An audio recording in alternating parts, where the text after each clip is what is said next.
فلسطین جو کہ ایک وقت میں کچھ یوں دکھائی دیتا تھا، وقت کے ساتھ ساتھ سکڑتا چلا گیا اور آج کچھ یوں دکھائی دیتا ہے۔ یہ سب راتوں رات نہیں ہوا، بلکہ اس کے پیچھے ایک طویل اور پیچیدہ تاریخ پنہاں ہے۔ 19ویں صدی کے آغاز تک فلسطین سلطنت عثمانیہ کا حصہ تھا، جہاں عیسائی، یہودی اور مسلمان 3 قومیں آباد تھیں۔ اسی دوران یورپ میں زائنسٹ موومنٹ کی بنیاد رکھی گئی۔ یہ ایک ایسی تحریک تھی جس کا مقصد پوری دنیا میں موجود یہودیوں کو ایک یہودی ریاست کے قیام کے ذریعے متحد کرنا تھا۔ اپنے مقصد کے حصول کے لیے فلسطین جیسی مقدس سرزمین کا انتخاب کیا گیا۔ یہ مقام یہودیوں کے لیے دی ہولی لینڈ یا دی پرومسڈ لینڈ کہلاتی تھی، اور یہودیوں کے مطابق یہی وہ دی لینڈ آف کینان تھا جہاں خدا کی جانب سے قوم یہود پر ان کی شریعت نافذ کی گئی۔ چنانچہ پوری دنیا میں موجود بڑی تعداد میں یہودیوں نے اس جگہ کا رخ کیا جب یورپی یہودیوں کی پہلی لہر یہاں آ کر آباد ہوئی۔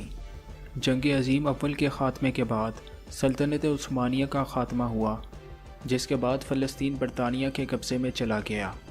یہ 1917 کا دور ہے جب برطانیہ نے یہودیوں کی علیحدہ ریاست کے قیام کی حمایت کر دی، جس کے بعد فلسطین میں یہودی نو آبادیوں میں تیزی آ گئی، جس کے سبب یہودیوں اور وہاں موجود عربوں میں تنازعات شدت اختیار کر گئے اور صورتحال جنگ تک جا پہنچی۔ ایسی صورتحال میں برطانیہ کو پیچھے ہٹنا پڑا اور یونائٹڈ نیشنز نے فلسطین کا کنٹرول سنبھال لیا۔ یونائٹڈ نیشنز نے فلسطین کو 2 علیحدہ ریاستوں یعنی عرب فلسطین اور یہودی اسرائیل میں تقسیم کرنے کے منصوبے کی منظوری دے دی۔ یروشلم، جو کہ یہودیوں، عیسائیوں اور مسلمانوں کے لیے مقدس تھا، کو UN کے زیر انتظام ایک آزاد بین الاقوامی علاقے کا درجہ دے دیا گیا۔ یہودیوں کی جانب سے UN کے اس پارٹیشن پلان کو تسلیم کر لیا گیا۔ چنانچہ مئی 14، 1948 کو یہودی ریاست اسرائیل معرض وجود میں آئی، لیکن ارد گرد کے عرب ممالک نے اس فیصلے کو تسلیم کرنے سے انکار کر دیا۔ چنانچہ پہلی عرب اسرائیل جنگ کا آغاز ہوا۔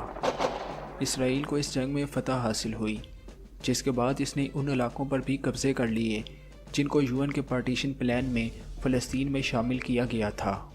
فلسطین 3 حصوں میں تقسیم ہو گیا، ویسٹ بینک اور مشرقی یروشلم پر اردن، جبکہ غزہ پر مصر کا قبضہ ہو گیا، جبکہ فلسطین کے 78% علاقے، جس میں مغربی یروشلم بھی شامل ہے، پر اسرائیل قابض ہو گیا۔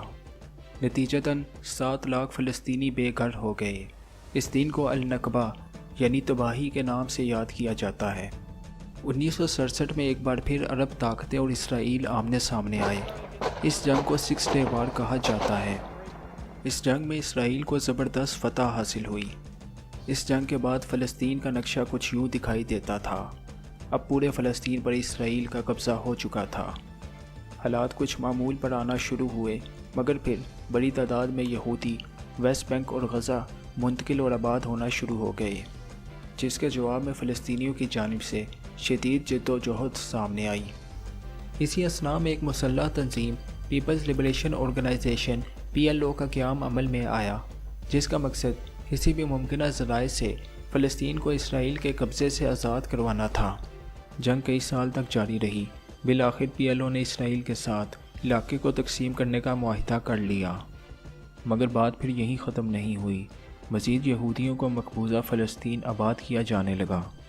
یونائٹڈ نیشنز نے بھی اس عمل کو غیر قانونی قرار دیا۔ نتیجتاً فلسطین میں اتفاقہ یعنی بغاوت نے جنم لیا۔ اس کے نتیجے میں حماس کا قیام عمل میں آیا، جو کہ غزہ کی پٹی اور ویسٹ بینک پر اسرائیل کے جبری تسلط کے خلاف قائم ہونے والی ایک سیاسی اور حربی تحریک تھی۔ 1993 کو امریکہ، اسرائیل اور PLO کی جانب سے اوسلو ایگریمنٹ پر دستخط کیے گئے۔ اس معاہدے کے مطابق ویسٹ بینک کو 3 حصوں میں تقسیم کر دیا گیا۔ ایریا A کو مکمل فلسطینی قبضے میں دیا گیا، ایریا B کو مشترکہ فلسطینی اور اسرائیلی قبضے میں دیا گیا، جبکہ ایریا C کو مکمل طور پر اسرائیلی قبضے میں دے دیا گیا۔